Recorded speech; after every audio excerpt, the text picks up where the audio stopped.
Pada hari ini sebanyak 2 memorandum. Yang pertama yang berhubung dengan 3 penahanan yang terkini di bawah ISA.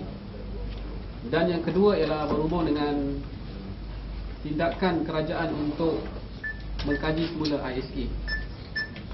Ya, jadi 2 memorandum ini akan kita serahkan kepada pihak Suhakam. Izinkan saya sampaikan dululah memorandum ini sebelum kita teruskan dengan pembacaan memorandum.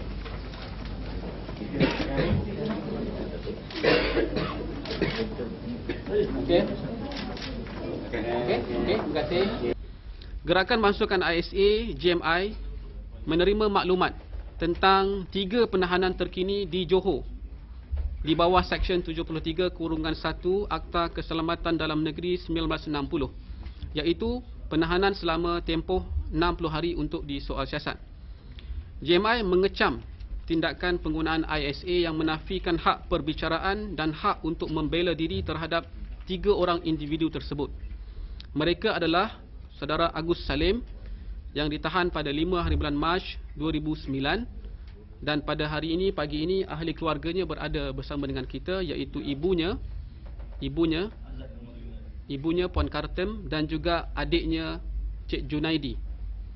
Seterusnya yang juga ditahan adalah Saudara Abdul Matin bin Anur Rahmat yang ditahan pada 1 April 2009, dan seorang lagi ialah Saudara Johar bin Hassan yang kita tidak ketahui bila sebenarnya tarikh dia ditahan, tetapi kita difahamkan memang dalam tempoh antara bulan Mac dan bulan April juga. GMI ingin mengingatkan bahawa dalam tempoh 60 hari di bawah ISA merupakan satu tempoh berlakunya proses intimidasi serta penyiksaan fizikal dan mental terhadap tahanan. Penahanan ketiga-tiga mereka ini tidak diumumkan oleh polis atau kerajaan dalam mana-mana saluran media. Malah ahli keluarga juga belum berjumpa dengan tahanan. Jadi kalau misalnya Mac sudah lebih daripada sebulan. Mereka digelapkan daripada sebarang maklumat tentang keadaan tahanan dan di mana mereka itu ditahan. Kita lihat latar belakang tahanan yang telah kami dapat kumpulkan. Pertamanya berkenaan dengan Saudara Agus Salim. Saudara Agus Salim ditahan pada 5 Mac 2009. Beliau berumur 32 tahun. Dia ditahan selepas sembahyang salat asar, iaitu waktu petang, ya, dan dia ketika itu bekerja sebagai seorang tukang masak di sebuah restoran di Lakin, Johor, dan didatangi oleh seorang anggota polis yang menyampaikan sekeping surat yang menyatakan penahanan beliau di bawah ISA 1960 semakan 1972 dan ditahan di bawah Seksyen 73 Akta ISA 1960. Kedua ialah Saudara Abdul Matin bin Anur Rahmat yang berusia 60 tahun umurnya, ditahan pada hari Rabu 1 April 2009 jam 7.30 pagi di Ulu Tiram, Johor Bahru. 12 anggota polis datang membawa surat penahanan di bawah ISA dan beliau dituduh, yang ini ada tuduhan sebagai ahli Jemaah Islamiah JI. So tadi Saudara Agus Salim kita tidak jelas berkenaan dengan tuduhan beliau. Dan seorang lagi iaitu Saudara Johar bin Hassan, hanya nama saja kita ketahui setakat ini. Ya. So kita dapat maklumat bahawa memang ada 3 orang ini, tapi kita nak kepastianlah berkenaan dengan mereka ini di mana, ataupun ada maklumat berkenaan dengan mereka ini di dalam simpanan pasukan polis. Bagi JMI, kita amat kesal dengan penahanan ini kerana ianya berlaku just sebelum pelantikan Perdana Menteri yang baru pada 3 April 2009. Dan pada masa yang sama juga, itu di sebalik pengumuman Perdana Menteri tentang 13 orang tahanan dibebaskan.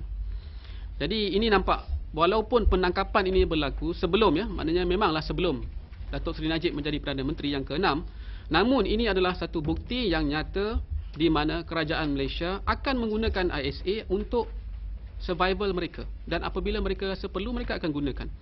Jadi walaupun di satu sudut mereka membebaskan tahanan dengan bersandarkan kepada kepentingan rakyat dan hak asasi manusia, namun di satu sudut yang lain mereka melanggar prinsip yang sama dan masih menahan rakyat Malaysia secara arbitrary dan tanpa bicara.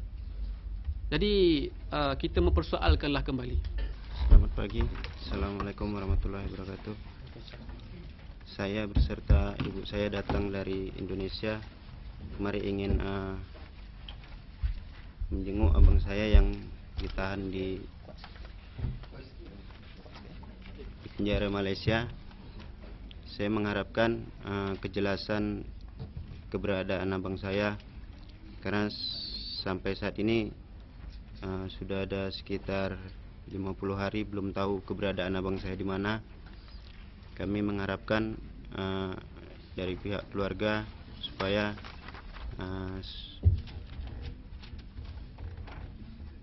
polisi Malaysia bersedia membebaskan abang saya, karena abang saya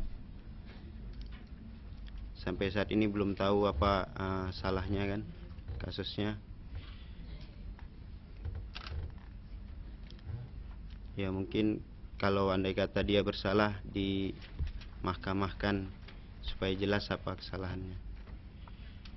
Kita mengucapkan terima kasih kepada GMI, terutama kali Presiden dia Tuan Syed Ibrahim Syed Noor dan juga pemimpin-pemimpin lain yang turut berada pada pagi ini, kemukakan sengsara 3 ahli keluarga tahanan ISA.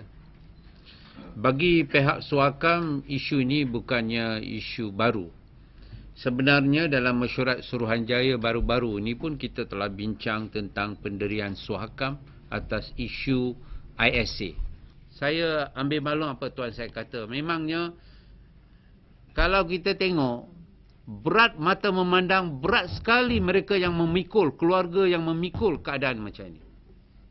Ada ramai yang mari pula menangis, kata isteri saya dah lari dah, saya tak ada keluarga lah. Ada pula satu orang di Sungai Sepul, dia kata saya balik nak buat bisnes, bank pun tak ada bagi loan. Jadi ini memangnya kesan sampingan yang kita tidak lihat.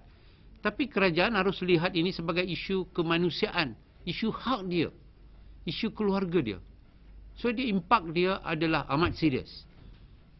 Okey, terima kasih Tuan Syed.